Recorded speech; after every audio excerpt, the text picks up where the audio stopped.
This is an interview with Mr. Paul Benson, born March 21st, 1920. Interview is being conducted at the Atlanta History Center. Interviewer is Robert Gardner. Also in attendance is his daughter, Miss Barbara Howell. Mr. Benson, were you drafted or did you enlist? I was drafted at Burlington, Iowa.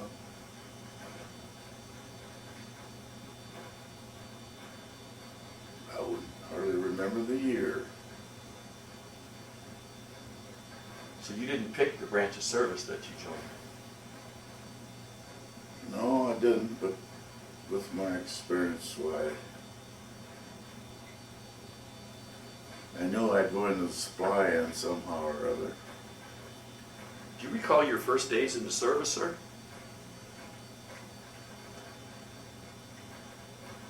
Well, we were at St. Louis, and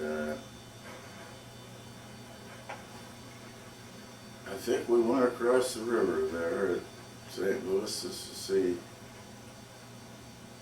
the town. And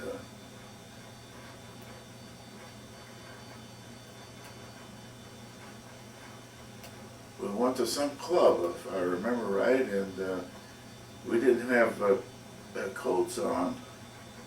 We were still in civilian clothes. And they asked me when I entered the door to be sure to wear a coat, so they loaned me a coat to wear to visit this place, which was a little unusual for me. So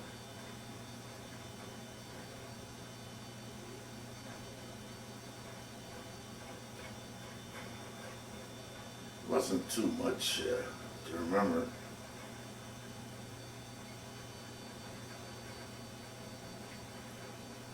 Can you tell me about your boot camp or training experiences, sir?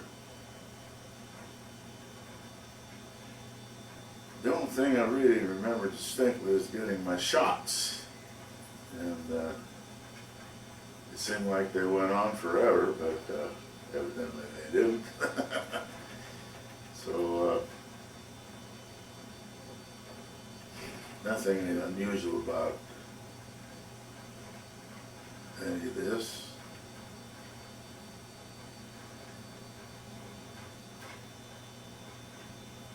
As you can tell, I'm not prepared for any interview, but try to get some unusual things happen.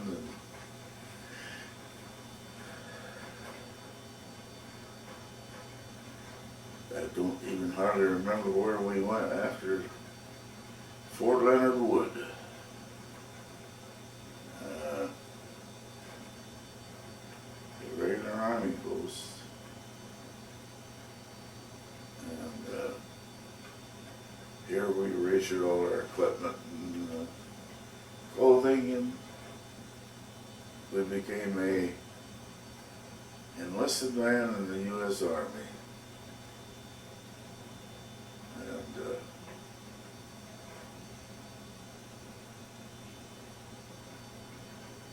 not particularly proud of ourselves or anything else, but we eventually became a little prouder, I guess.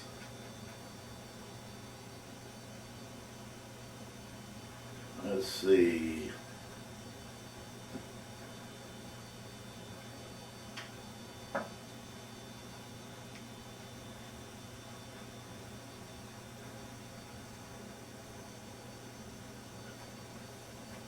I went to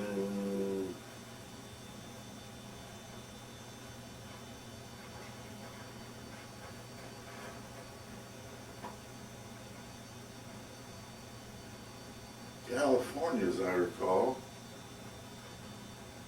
and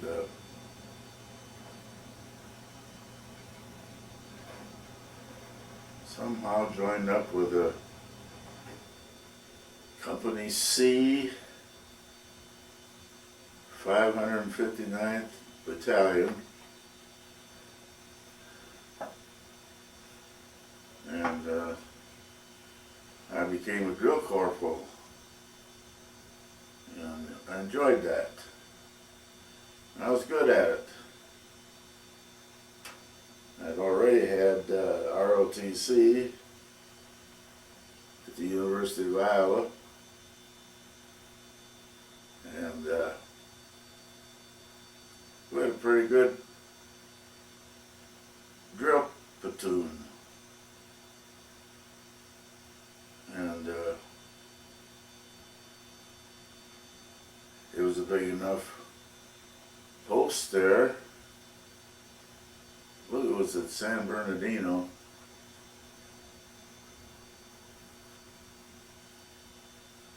And we went all through all the procedures of drill, including pass-in review, and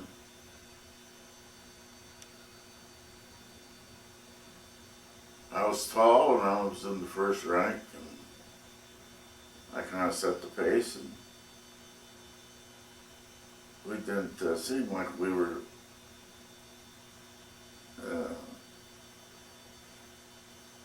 not good soldiers, but I think we were pretty good anyway.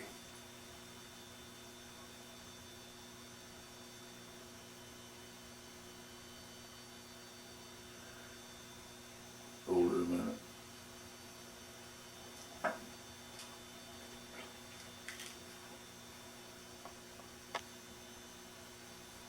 Fort Warren, Wyoming.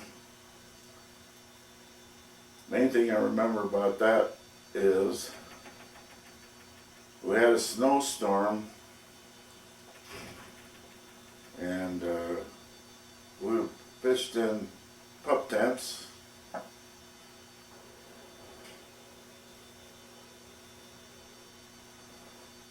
And it snowed that night, and we woke up in the morning and we were covered with snow. And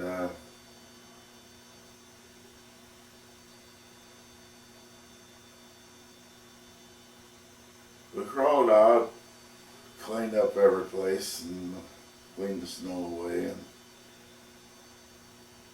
went out on the rifle range there. And right off the bat, I was given the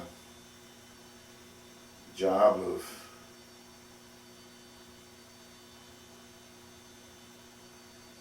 leading the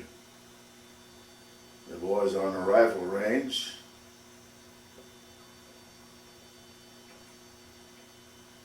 And picked it up, ready on the right, ready on the left.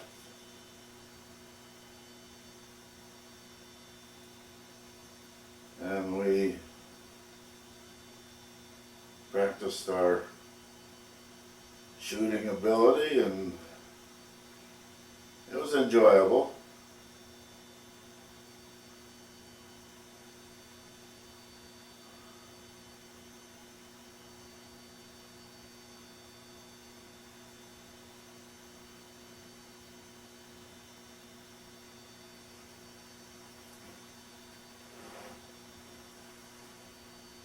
Next thing I knew, I was being interviewed for OCS.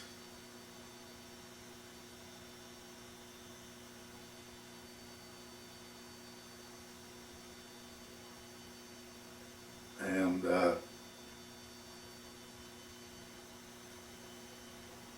had my first Army interview there.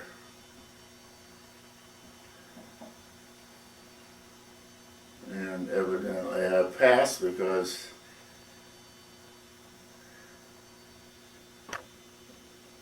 I ended up in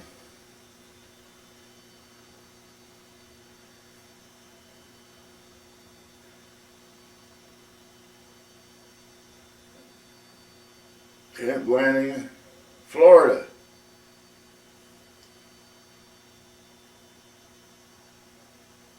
Living in pup tents, of course.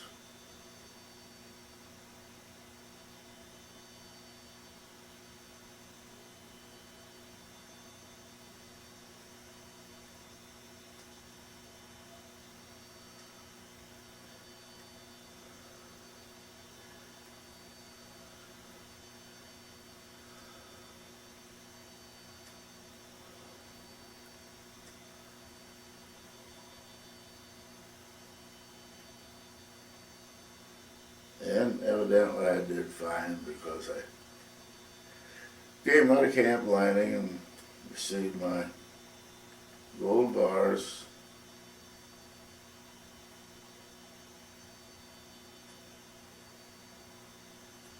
And I was impressed at being saluted.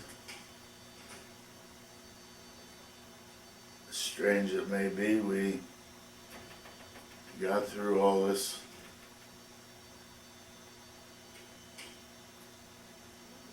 training okay, and went on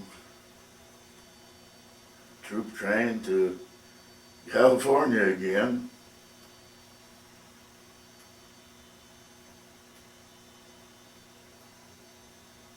By this time I was assigned to the 559th Battalion, which was a quartermaster unit.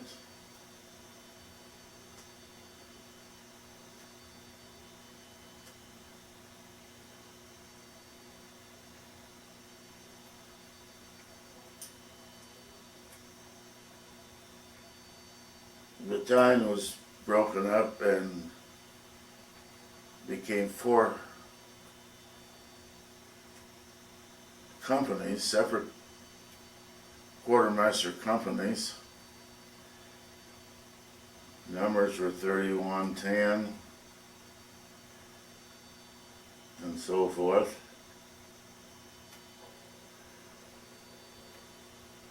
And our main duty was to ship the daily train, which sent the rations to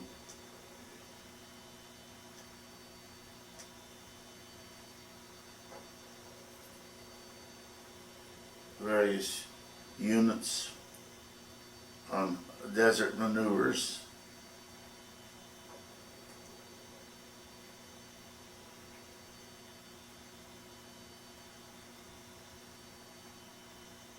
We loaded the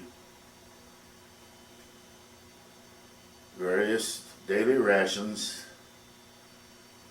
and shipped them by rail to various units on desert maneuvers.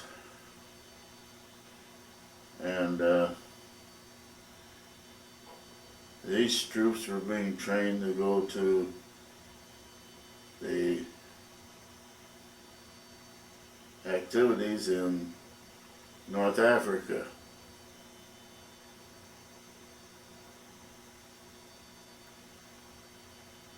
Did you go overseas during the war, sir?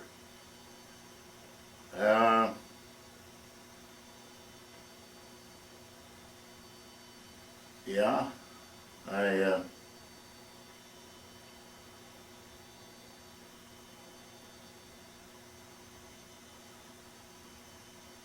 I didn't get in any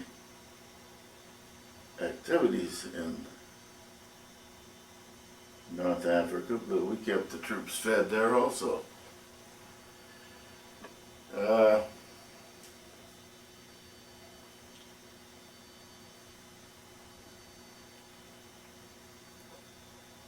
Do you remember arriving and what it was like, sir?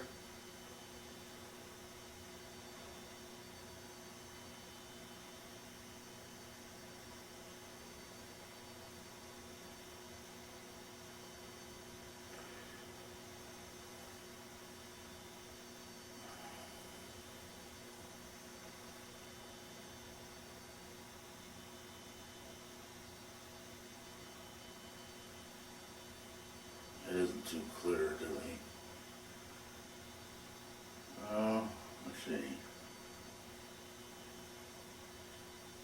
Can you tell me about some of your most memorable experiences when you were overseas, sir? Well, I was overseas a long time. I can remember other things a lot better. Let's see.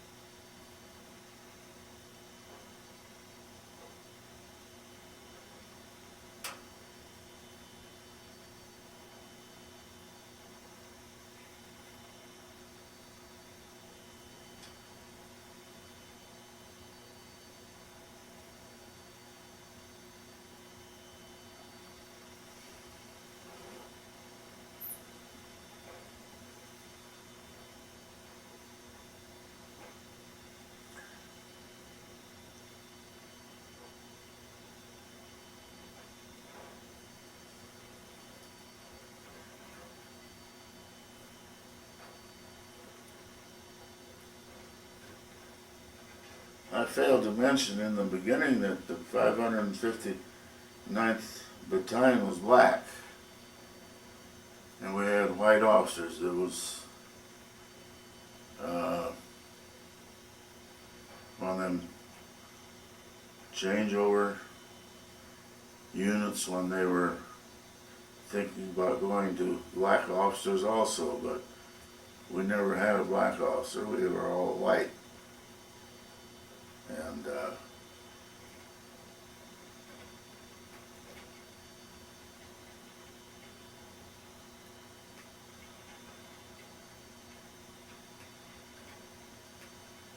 Did that make for any unusual experiences, sir?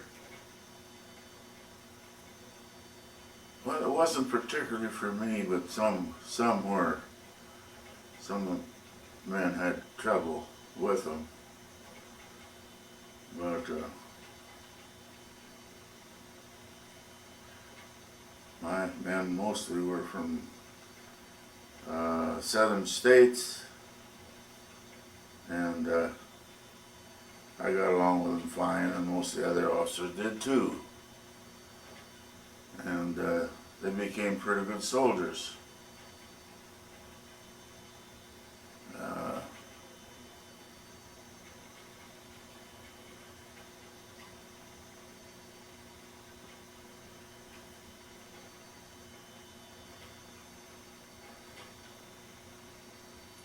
I'm at a loss here where I am.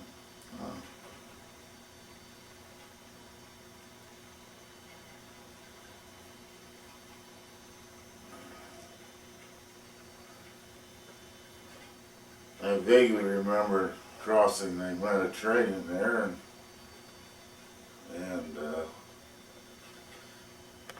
seeing Gibraltar for the first time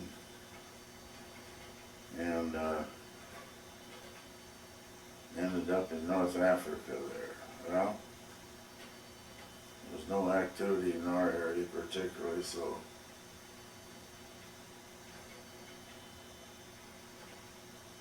How did you stay in touch with your family, sir? sir. How did you stay in touch with your family, sir, when you were overseas? Oh, I rode about once a week or once every 2 weeks, something like that. My dad was a big cigar smoker, so he sent me a box of cigars every month. So I got that in the mail somehow or other. I don't know how, but I got a box of cigars anyway. What was the food like, sir? Well, we had our own kitchen, so most of the time, so we cooked it the way we wanted it, and it wasn't too bad.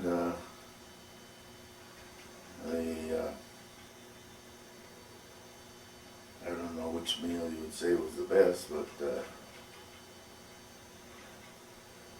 this is the regular Army ration from our shipments from the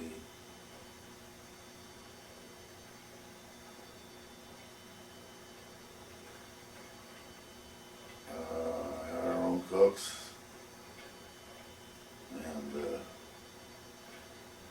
nothing unusual there. Since you were Served on KP once in a while and all that sort of thing, you know, regular GI. And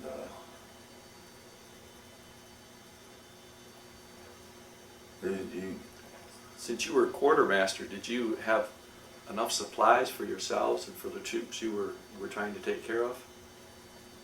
oh yeah, we had plenty of shipments, all by truck as I remember, and we had all we could eat, no problem there.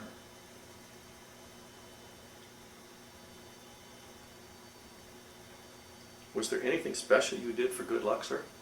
Pardon? Was there anything special you did for good luck, sir? Not really. Not really. No. How did people entertain themselves, sir?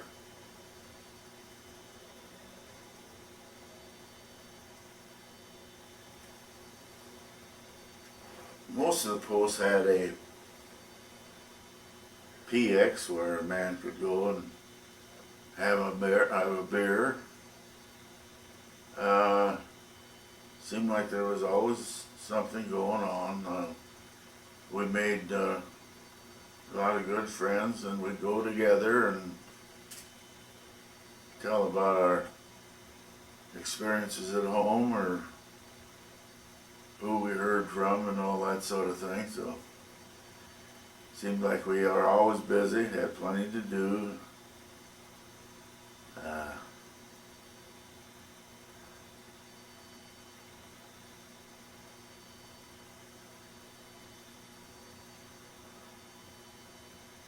What else? What- Ask him how I got from North Africa to Europe. How did you get from North Africa to be stationed in Europe, sir?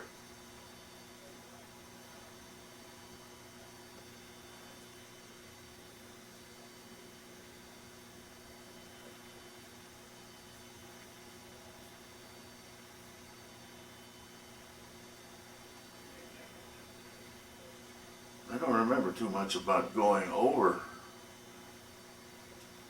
to Europe.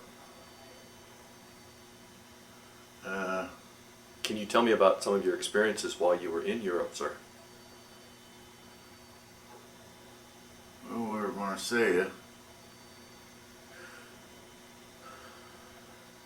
I can tell you more about coming back than I can going over.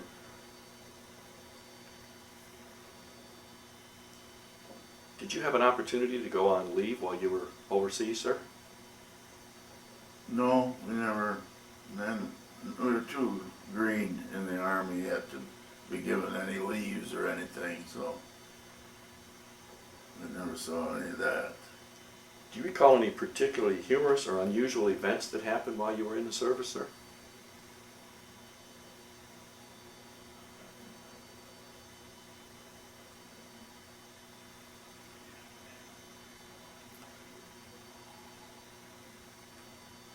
Nothing unusual about going from one place to the other at that point.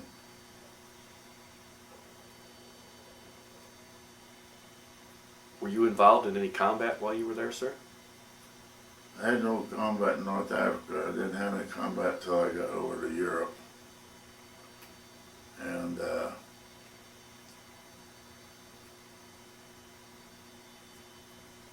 when I was in England, just as I was leaving there,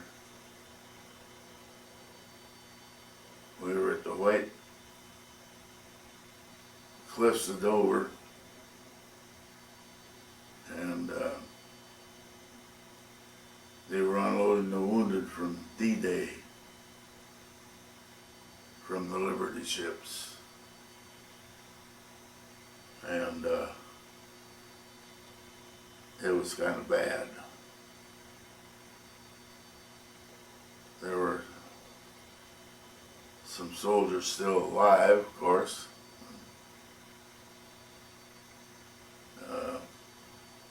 I'd gotten my orders day before or so at Churchill's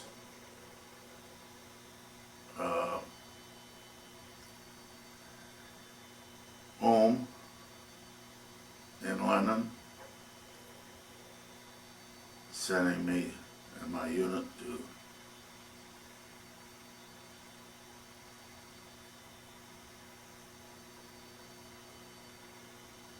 to Europe, and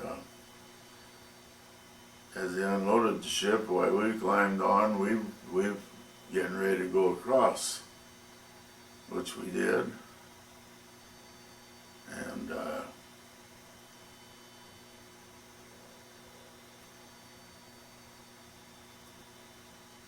we were in a LSI, I guess they call it. And we were bombed first night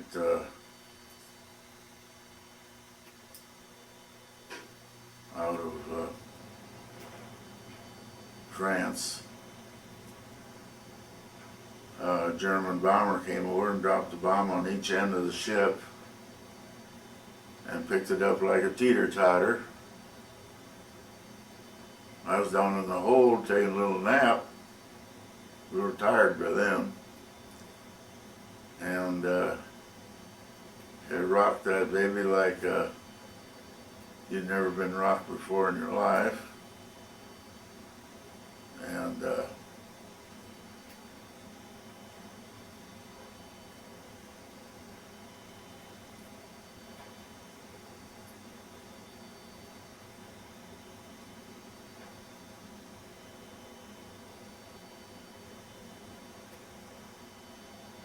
next morning we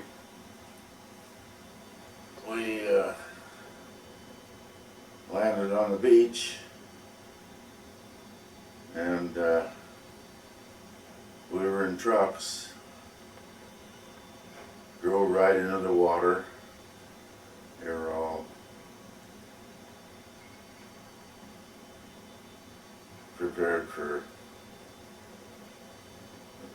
and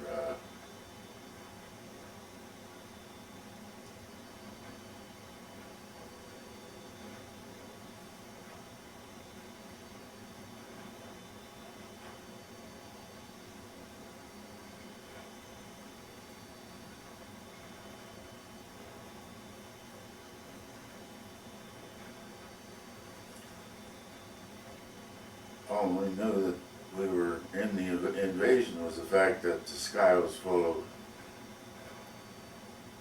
airplanes.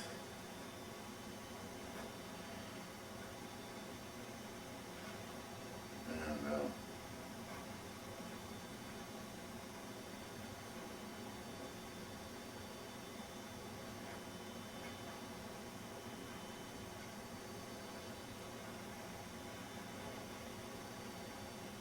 we still had to get the daily train out, though. We had to get food to the shore.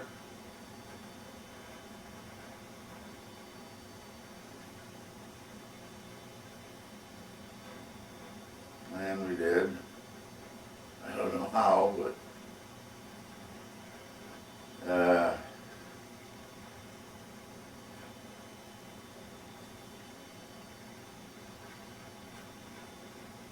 we landed near Cherbourg.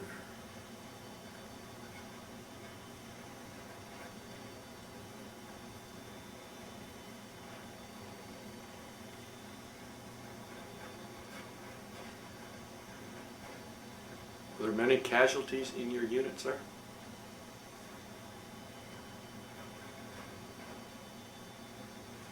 We had no casualties.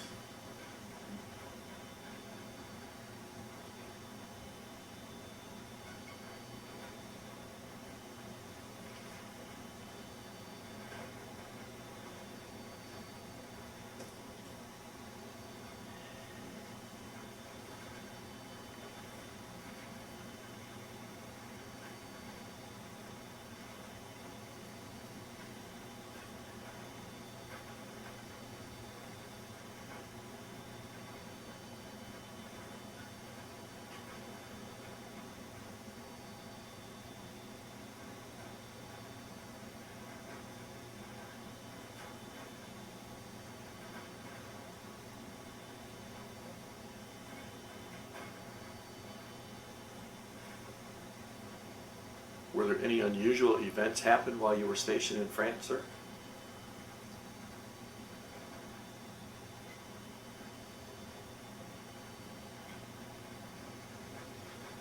Well, we helped set up camp there and clear out the beaches so we could set up our own tents.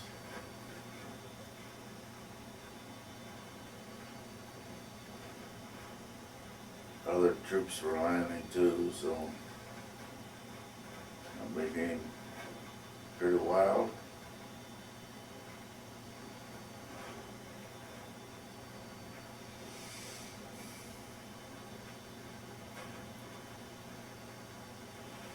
Our first assignment there was to really to clear out the land there so that we could get our communication equipment in so that they could put the wires in for, particularly for General Eisenhower's camp there, so he would have communication with the troops, with his own troops. This required a little new training on our part. We had to blow tree stumps, and we didn't know how to use dynamite really. We were a service company, you know. And we got every odd job in the Army, and this was one of them. We cleared out the land so we could hook the communication equipment and the wires in and all that. And that was our first assignment. We did that.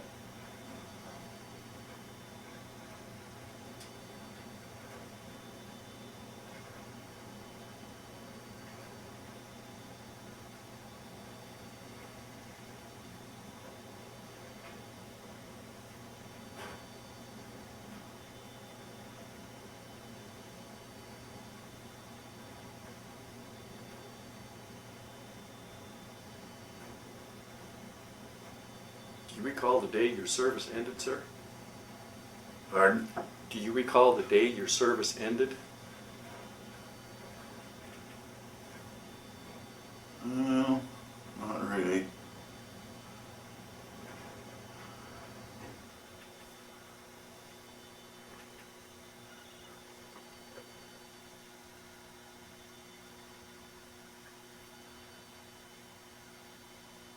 Yeah, due to the day the war ended over there, my boys got their guns out and started shooting them off. I got mad, and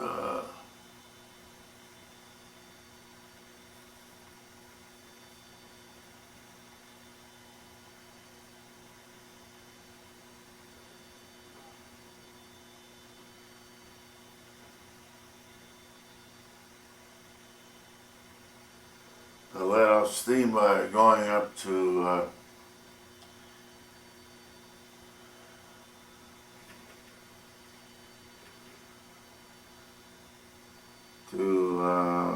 what's the name of it? The town there.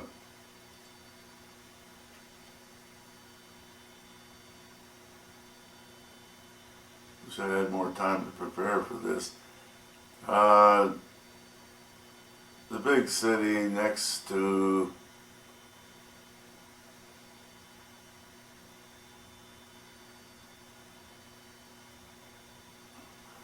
anyway, I went up there and got one of my men out of the stockade who'd been bad and had been sentenced by court-martial to spend so much time in prison there. Went up and got him out, and went back, and my troops were all excited and shooting off their guns and everything, and more or less out of control. Well, I guess that's mainly my fault because I hadn't had them trained properly, but they were so excited the war was over, they didn't know what to do. And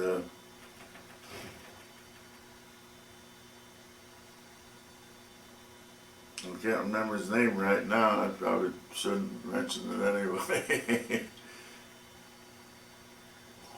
Was that in Belgium or in France? That's in Belgium. Was it in Bastogne? This is at Liège.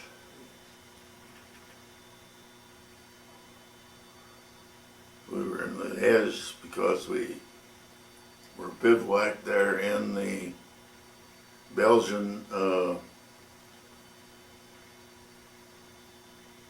rifle range, made a good camping spot for us. And we hadn't taken Liège yet.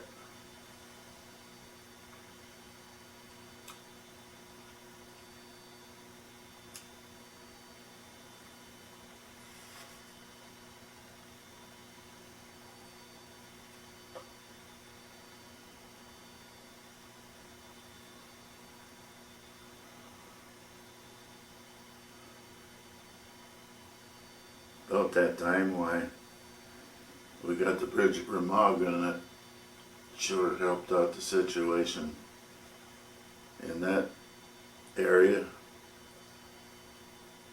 We had a way to get across the river there.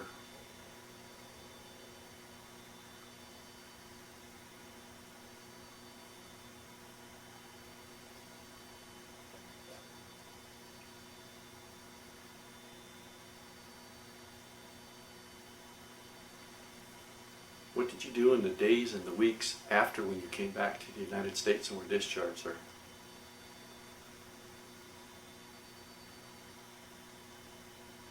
When I came home, my dad was still running the lumber yard, and I went to work for him, and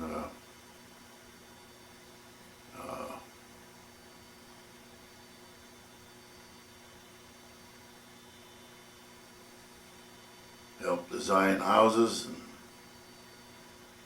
mainly physical labor, unloading carloads of lumber. And at that time we were still in the coal business, and I became the head hod carrier, which you grab a bucket and fill it with coal and go to these people's homes in the truck, and we delivered right to the basements in those days, coal and so forth, and my job was to get it down the basement so people could run their stoves the next day. And I did that for quite a while. Not too proud of it, but it was a job, you know. Did you go back to school, sir? Did you go back to school, sir? Well, I'd finished my college education,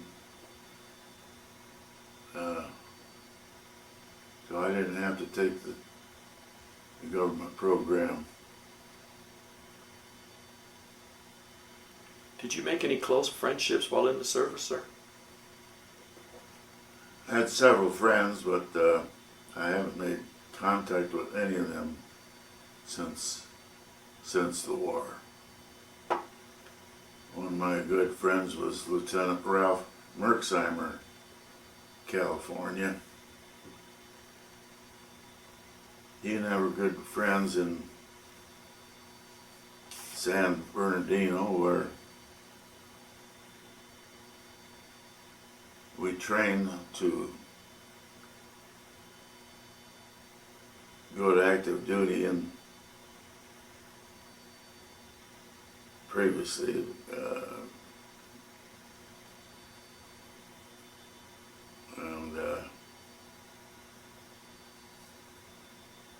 never seen him since, heard from him or anything.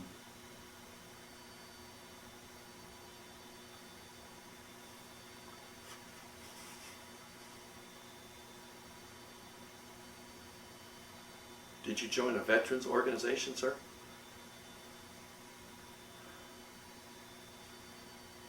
Yeah, I was a legionnaire. My dad was post commander at Burlington, Iowa, and of course he got me in right away.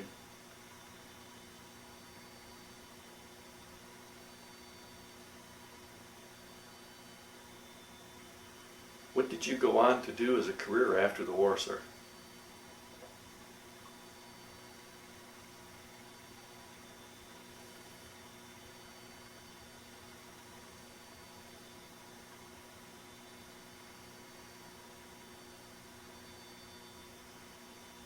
my career, I got in private business and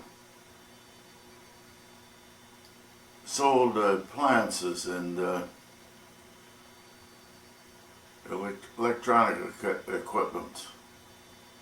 And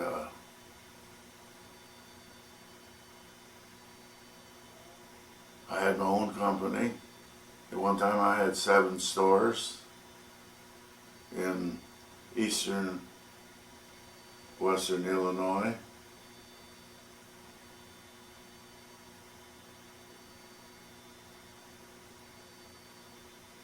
And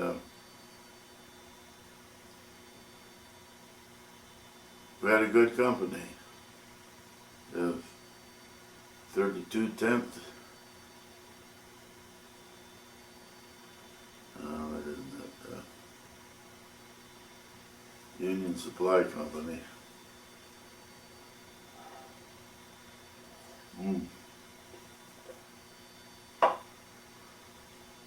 What else? Did your military experience influence your thinking about war or about the military in general, sir?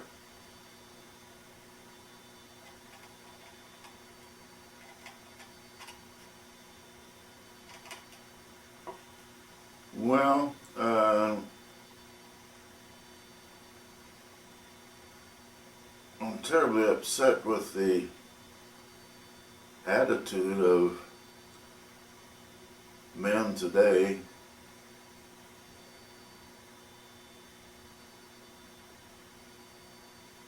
that they will, if they have a chance to abuse a prisoner of war or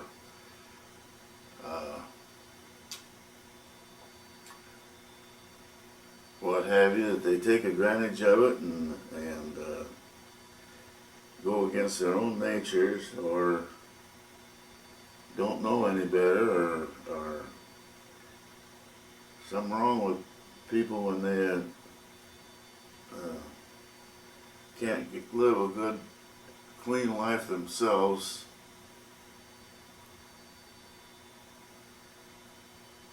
Make something of themselves without hurting somebody else. It's an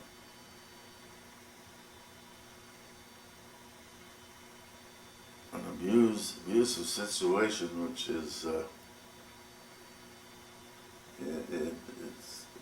it's just unnecessary, and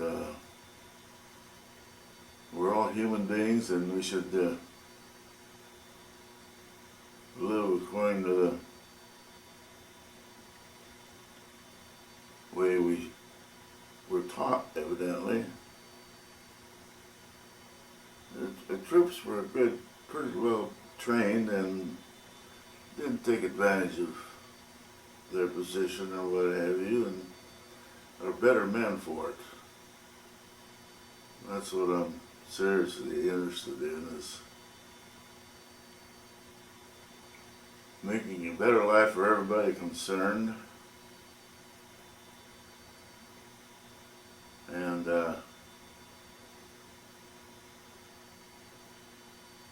make something of themselves. And I think most of the boys have tried to do that. Do you attend any reunions, sir? Pardon? Do you attend any reunions, sir? Reunions? No, we've never had one. We were a separate company, of course. And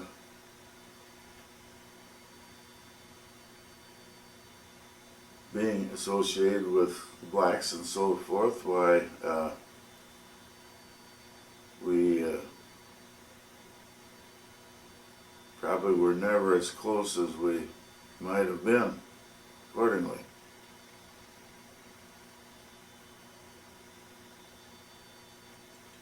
How did your service and the experiences during your service affect your life, sir? Well, I have a lot of respect for the black man, and we worked hard. most of the time, we did all the dirty work for the Army. We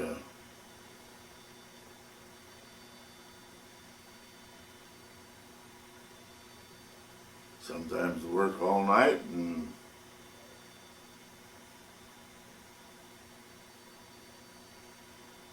sometimes without food even. During the days of the Red Ball Highway, which we were very important in.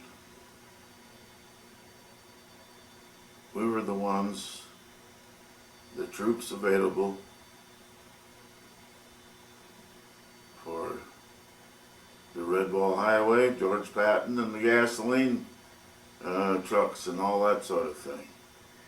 We took care of the trucks. Did all the heavy, dirty work, you might say. If there was something to unload, well, we were the ones that were called upon to do it.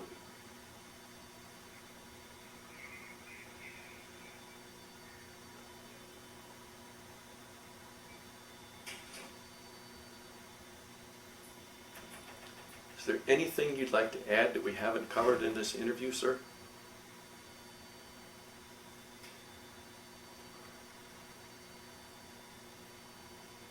Well, there are probably some things I shouldn't go into.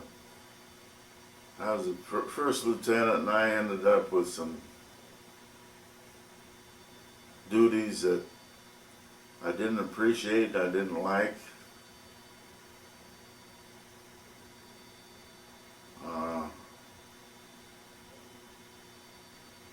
A first lieutenant gets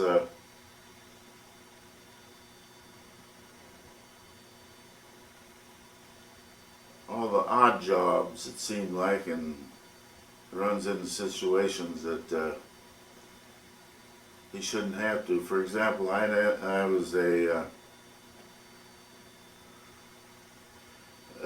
defense counsel in the court martial at one time, and that should have been assigned to some lawyer someplace. I mean, a poor lieutenant shouldn't have to defend a boy from capital punishment, for example. The system is not perfect, as everybody knows.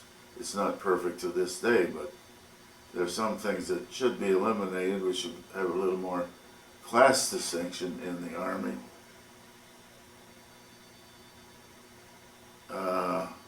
Financial or legally and so forth, and it could be handled real easy if they wanted to do it. Is that the kind of thing? Anything you like, sir?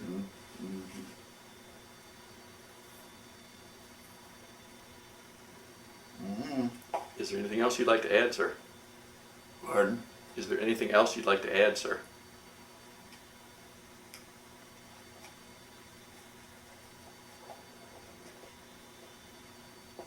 What do you want to hear? It's your story, whatever you like. Oh.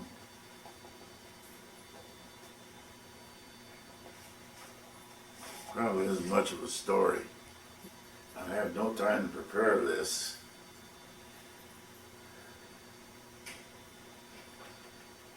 I had some notes and so forth, but in my travels they all disappeared. So,